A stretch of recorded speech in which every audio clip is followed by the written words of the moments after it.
eigentlich nicht bald nach Hause? Nee. Warte, hat deine Mutter nicht gesagt, dass du um 15 Uhr zu Hause sein sollst? Also weg von meinem Zuhause? Ja? Es ist schon 19 Uhr. Cool.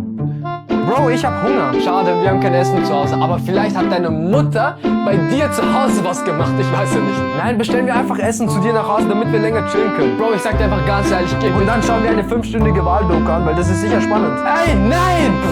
Verpiss dich einfach. Ich wollte nett sein und dir Zeichen geben, dass du langsam gehen sollst, aber du checkst es nicht. Okay, Bro, hättest du es direkt gesagt, dann wäre ich gleich gegangen. Sorry, dass ich geschrien habe. Ich mein's eigentlich nicht so. Ach so, ich darf also bleiben?